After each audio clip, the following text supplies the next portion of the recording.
Hey, you were listening to our conversation earlier, weren't you? Things just don't go as planned. Really, though. Is getting a house supposed to be this hard? I thought it would be easier to get our hands on one.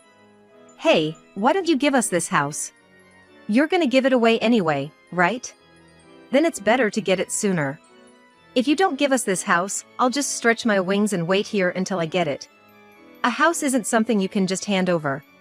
True. I'll give you some time to think about it. But don't make me wait too long, I'm not very patient. After over 20 years of almost no contact, our eldest son, Michael, came back home. It seems like he and his wife are eyeing the $5 million mansion we built. Their true colors showed when they realized their intentions were clear. Michael's statement about stretching his wings here was a threat of elder abuse. But my husband and I won't be intimidated by such threats. We're going to leave this house. Does that mean we can have the house? That's right. Yay! We got the mansion! My husband and I decided to give the $5 million mansion to Michael and his wife and leave. They are happy but seem to not understand the implications of owning this house.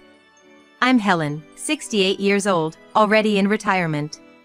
My husband, Steve, for years my senior, is also retired. We hear a lot about seniors struggling financially, but thankfully, we're managing. This is all thanks to my husband's hard work over the years. He started a metalworking company in his 30s, and I helped out. It would have been tough in today's world. However, we were fortunate with the times and managed to keep the company going until retirement. We even built this magnificent $5 million house. We really built a big house, didn't we? Well, we were business owners, so we had to keep up appearances to some extent. The neighborhood buzzed when the house was built. I was a bit embarrassed, but my husband was proud. People think we just bought our house easily with our successful business, but we went through a lot to build it. That's why this house is our pride and joy. You shouldn't overdo it anymore. You're right. Knowing when to quit is important. 3 years ago, we stood at the entrance of our office, looking around the room. We remembered our struggles when we saw the worn-out desks and shelves full of documents. When we retired, we decided to sell the company we had worked so hard on. It was smaller than its peak, so it sold for less than we hoped. But it was more than enough for our retirement. We have 2 sons, Michael and Luke. We could have passed the company to them, but we chose not to. Luke moved out after college, lives far away now. Married with kids, and almost 40, doing well in his career. We didn't want to burden him with a shrinking business. As for Michael, we had no idea what he was doing or where he was. I've been invited by my friend, so I'm gonna get a job after graduating high school. And I'll be moving out. Invited by your friend? What kind of job is it? And where are you planning to move to? No need to tell you. Michael was what you'd call a troubled kid. He was kind until middle school, but then he got into bad company in high school. Steve tried to warn him, and I tried to reach out, but we were just annoying parents to him. Steve, come with me to Michael's room. What's up so early in the morning? I pulled my sleepy husband's hand and headed to Michael's room. Entering the room, which is usually messy, it strangely seemed clean. What's going on? All his clothes are gone. And it's not like Michael to be out of the house at this time. We realized what happened when we saw the neatly empty closet. The day after his high school graduation, Michael disappeared without a word. The reason his room looked clean was that he had taken all his essentials. Luke kept in touch and visited home, but we never heard from Michael. The only contact was a postcard about his marriage and child. We knew his address from the postcard but didn't visit, fearing he'd find us annoying. I remember staring at that postcard, happy as long as he was doing well. But that postcard was from over 10 years ago. We don't know if he's still there. I wonder what Michael is doing now. He was a strong kid. He's probably doing fine.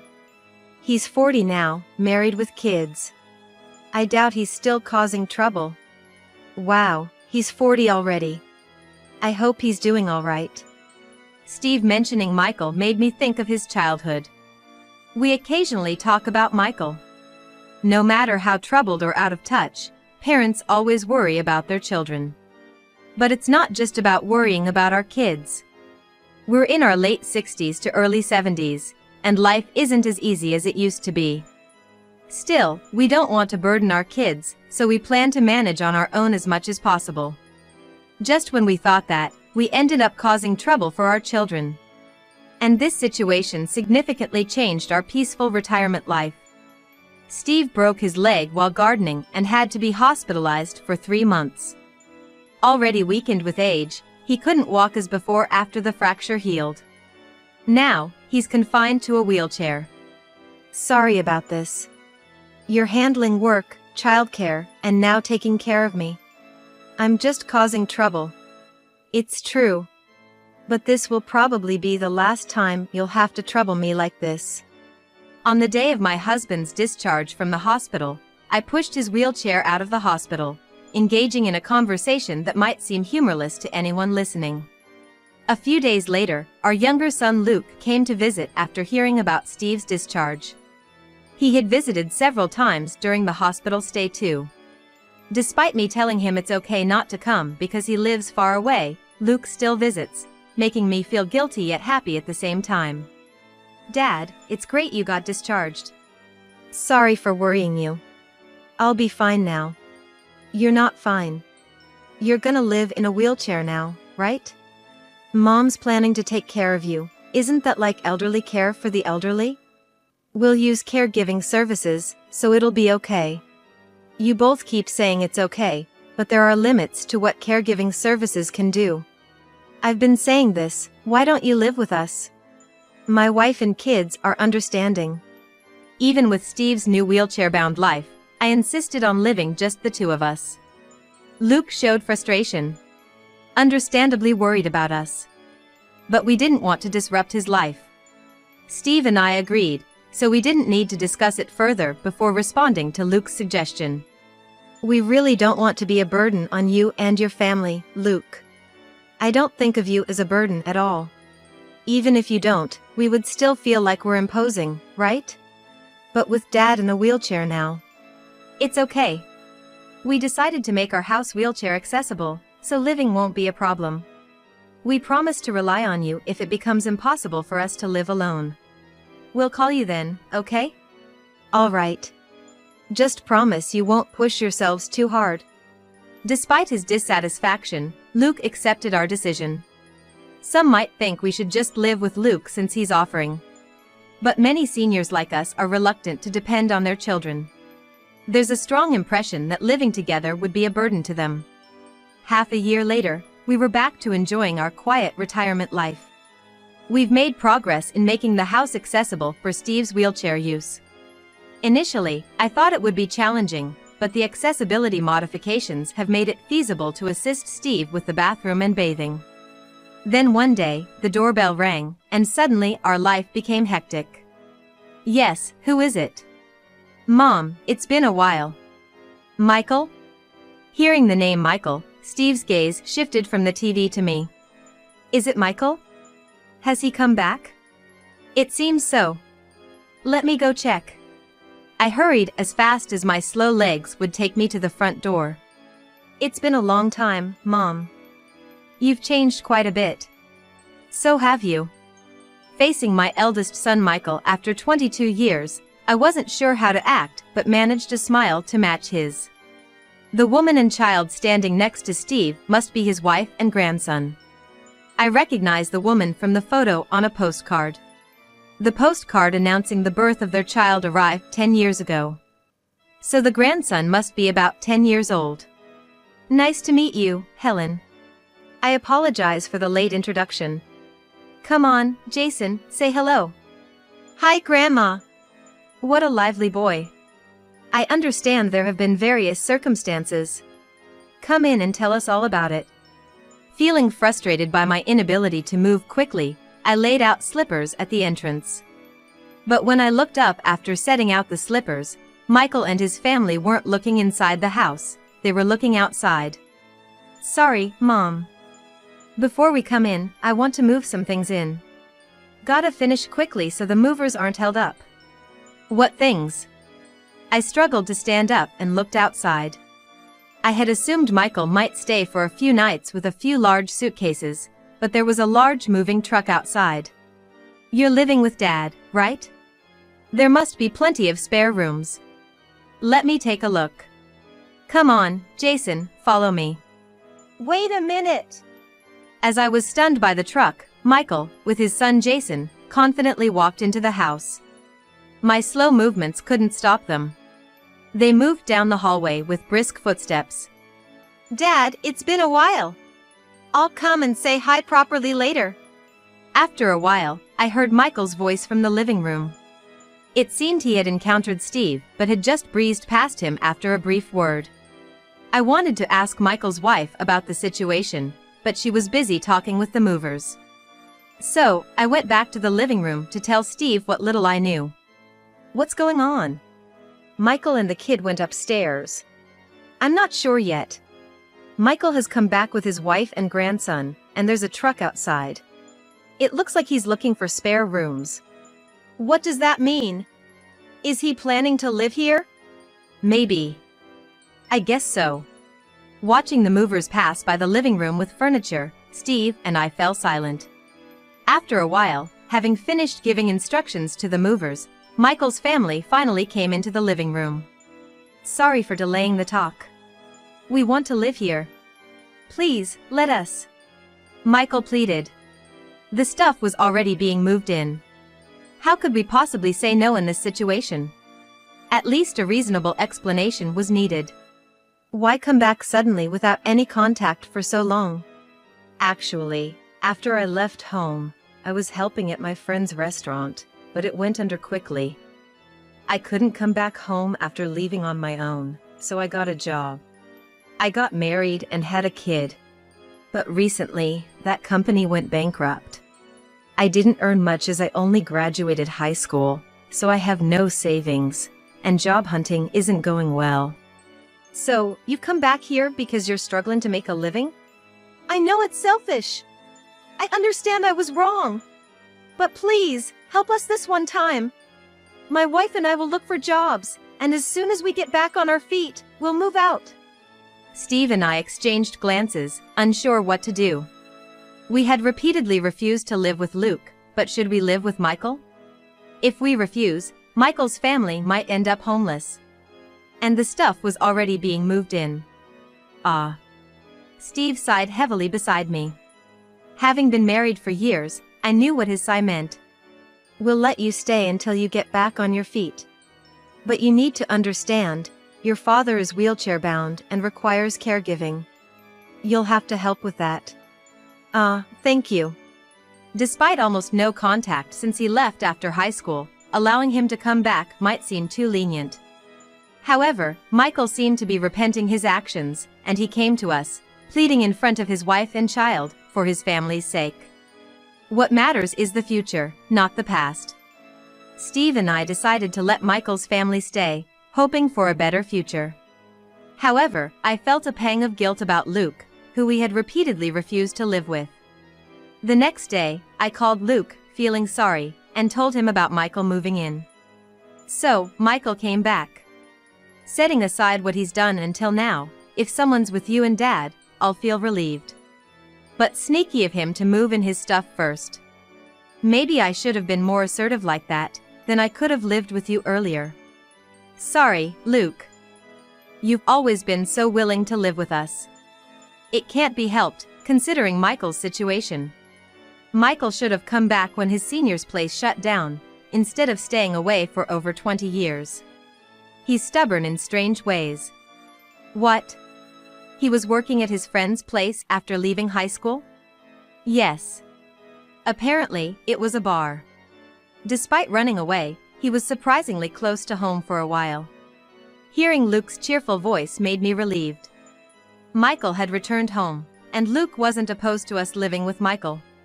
Now our family should be able to live together harmoniously like in the past. However, soon after Michael's family moved in, a tense atmosphere began to develop. Michael, are you making any progress with job hunting? Yeah, I'm on it. Michael is lounging on the living room sofa, watching TV. He's been doing this since he came back home a week ago. The only times he moves from the sofa are for the bathroom, meals, and occasional errands outside. I had stayed quiet, thinking it was okay for him to relax for a while after returning home, but a week seems too long now. I'm home. There we go. Michael's wife, Amy, comes in carrying a bunch of shopping bags and sets them down heavily in the living room. The sight of those shopping bags sends a chill down my spine.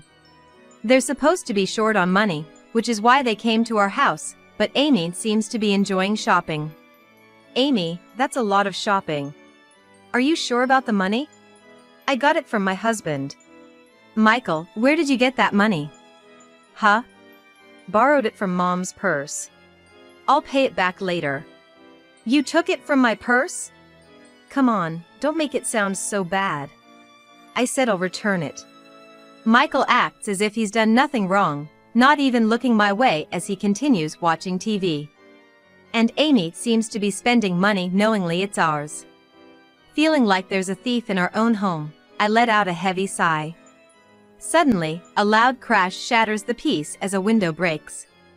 Startled by the sudden noise, everyone, the astounded me, the relaxed Michael, and the happily unpacking Amy, turns towards the sound.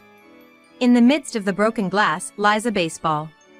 It looks like Jason, our grandson, playing in the yard, broke it. I had warned him to do bat swinging practice in the yard, but to go to the park if he wanted to play with a ball. Clearly, he hadn't heeded that warning.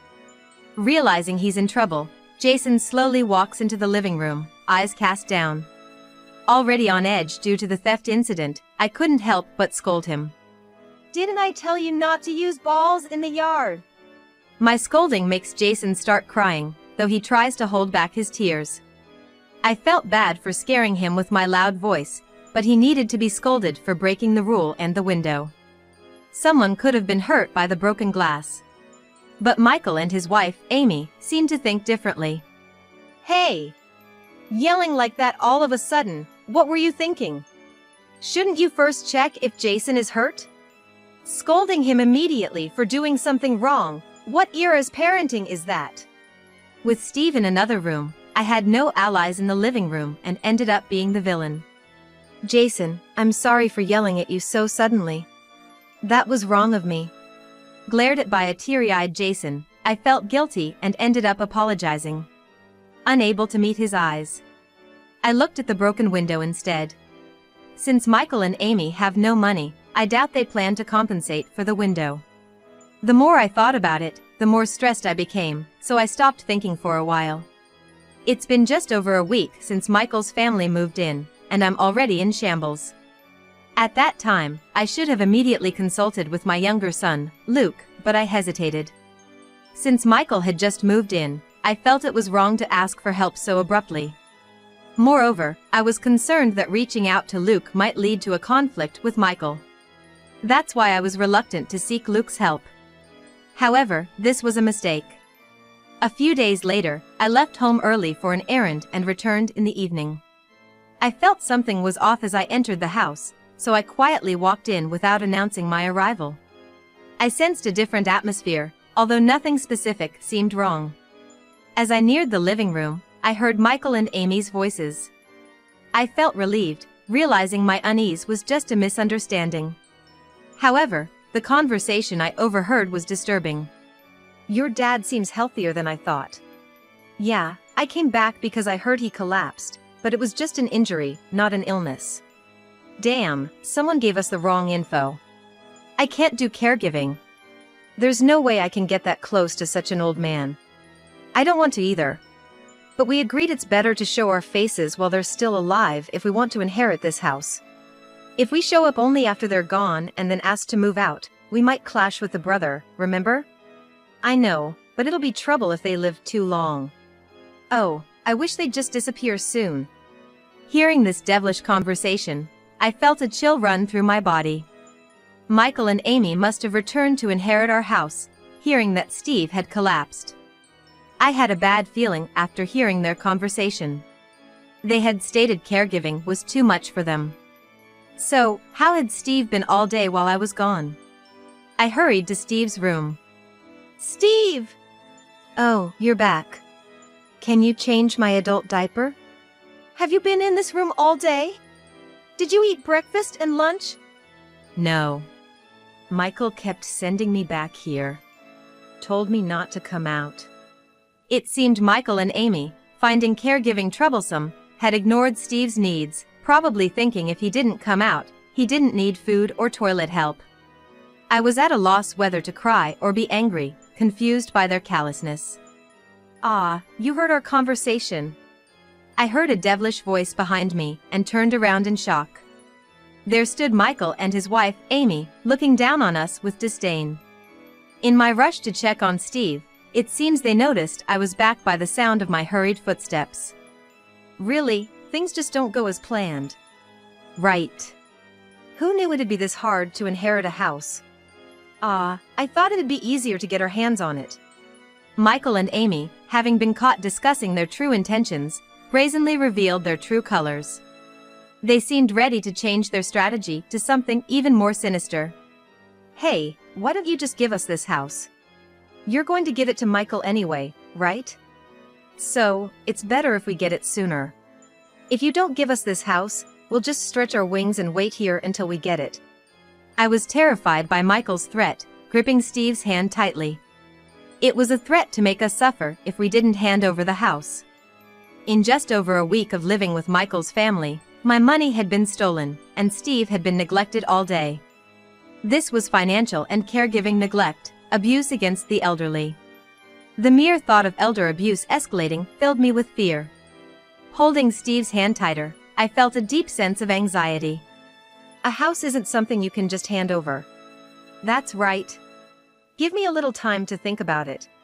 But don't make me wait too long, I'm impatient. Michael and Amy laughed and went back to the living room. Left alone with Steve, a heavy silence filled the room. What should we do, Steve? It's a troubling situation. Steve and I were at a loss on how to handle Michael's family. It wasn't about whether to hand over the house to them or not. It was about whether to punish them for their behavior. That night, I called our younger son, Luke. Mom, perfect timing. I was just about to call you. What's up? About Michael, he worked at his friend's store after graduating high school, right? I heard about a store run by a friend of that friend, which opened around the time Michael graduated. I'm wondering if that's where Michael worked. Why are you digging up information about a store that's long gone? It's not gone. I confirmed it over the phone. The store manager said Michael quit within a year after fighting with a coworker. Apparently, he kept hopping from job to job through connections, getting fired each time for causing problems. So, the stories about the store closing and his company going bankrupt were all lies? It looks like Michael has been drifting around without stable work even at 40. He probably came back because he had nowhere else to go. You might want to have a word with him. I realized their reason for coming back was based on a lie. We had been deceived and welcomed Michael's family into our home. Laughter from Michael and Amy echoed from the living room. With the treatment from Michael's family over the past week, my anger only grew. By the way, Mom, why did you call? Oh, it's nothing. Your story has settled it. What do you mean?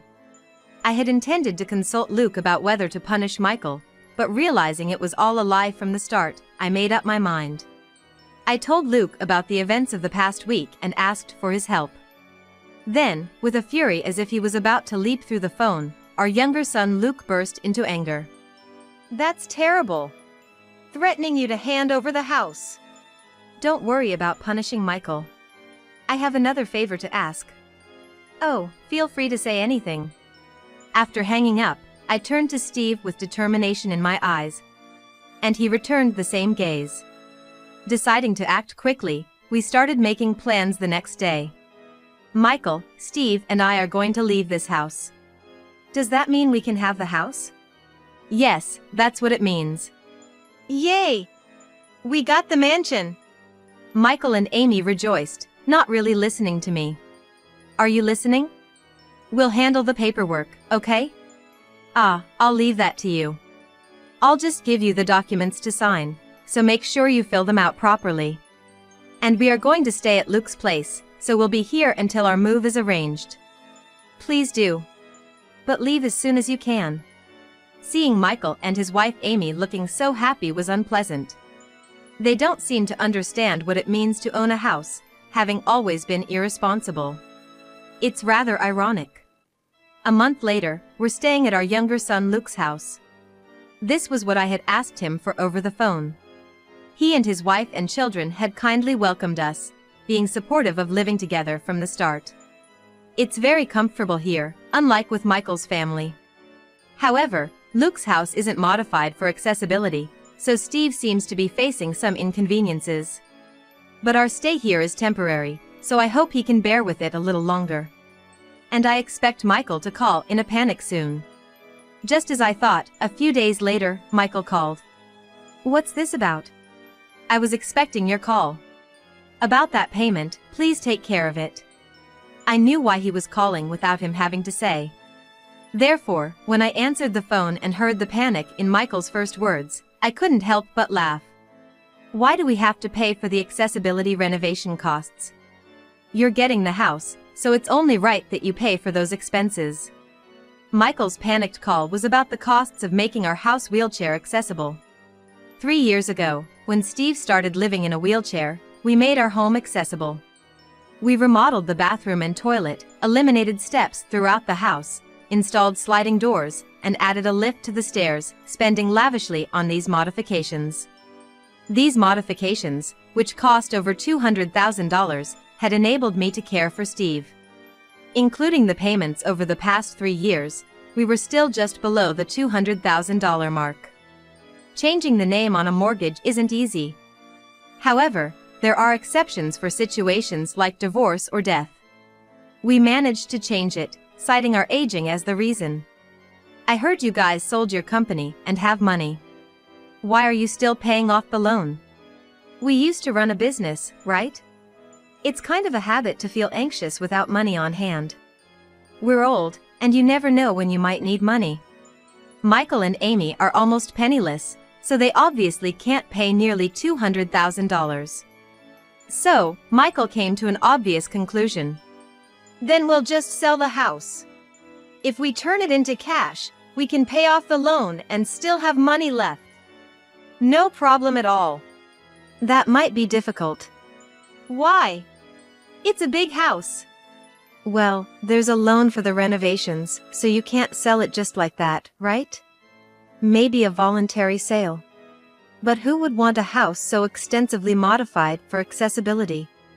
Elderly people with physical limitations wanting a mansion. Hard to imagine. Then, if we demolish the house and just sell the land? We've got a mortgage on it, so if we demolish it, we'll need to remove the lien, right? Can you handle that, Michael? Besides, demolishing a house costs money too. Given its size, it might be around $200,000, or maybe less. Hold on, then how should I go about getting rid of the house?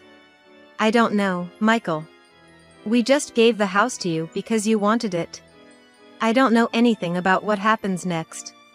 Also, I'm not sure if you know, but there are taxes like the gift tax and property tax. Don't forget to pay them, they have due dates. What? There's still more to pay? The house itself is pretty old, so it's not worth much anymore. But the land, it's big, right? That's still worth close to $4 million. $4 million? It's worth that much? This is no time to be happy. It means you have to pay taxes on this $4 million. We were paying more than $20,000 every year in property tax. I'm not sure about the gift tax, but it might be around $2 million. What? Taxes are that high? Have you only ever paid things like car taxes or local taxes? Michael, who's been drifting from job to job and living day to day, seems unfamiliar with these money rules. My husband and I have run a company, and we've paid astonishing amounts of taxes. So, our sense of money might be a bit numb, thinking this amount is just a bit high. But for our eldest son, who's not handled big money, it seemed like an astronomical amount. I can't pay that kind of money. You wanted a big house, didn't you? If owning a big house is this tough, I wouldn't have wanted it. Mom, come back. Help us out. Look, Dad's in a wheelchair, right? Life must be inconvenient at Luke's place, right? Come back. We'll help with the care. Sorry, but we're fine. We're staying at Luke's for now, but we're moving to a senior apartment near his place that's designed for accessibility and includes caregiving services. What? What should I do now? I'm not a lawyer, so I don't know the details. If you can't make the payments, maybe you'll face foreclosure? Foreclosure? Does that mean I lose the house? Hey! Help me out! The house that you built is going to be gone. You don't want that, do you? We debated whether to abandon the house, but we decided to leave it to punish you. So, do whatever you want with the house. Consider this our final lesson to you. If you learn from this, start working seriously. I hung up on my eldest son, pushing him away. That was an expensive lesson. Do you think so? If Michael turns serious because of this, I'd say it's still cheap. We, now in our 70s, laughed for the first time over a difference in opinion about raising our children. Our eldest son and his wife seemed to have abandoned the mansion we gave them and moved somewhere else. Later, I heard the house and land were seized and put up for sale. According to relatives, they moved to a cheap apartment far away. There are rumors they went bankrupt, but even bankruptcy doesn't wipe out tax payments. So, while the renovation debt might be cleared, the gift tax still needs to be paid. If the house and land are sold, they might be able to pay the gift tax. But if the house is a nuisance and only the land is sold after demolition, the cost of demolition will be deducted. And since the land is seized, it'll be auctioned or sold publicly. Such sales usually go for about half the original value. But even if the $4 million land is sold for about $2 million, the $2 million gift tax can be paid. So, the $200,000 demolition cost would be the remaining debt for our eldest son. From over $1 million to $200,000, that's a relief. But for our job shirking, nearly penniless eldest son and his wife, it's still a harsh amount. It's sad that their child has to live in extreme poverty, but learning life's harshness early might be good. They should learn that life costs more than just a pane of glass, and take us as a bad example. My husband and I moved to a senior apartment near our younger son's place. With this arrangement, we can quickly seek help from our younger son if needed. He keeps suggesting that we should all live together since we live close by. However, we still don't want to disrupt our younger son's family life. We think it's a matter of our personalities, and we'd like our younger son to give up on the idea of living together. Nonetheless, since our homes are close, our younger son's family often visits us. Today, we're once again enjoying a pleasant time talking and laughing with our younger son and his wife.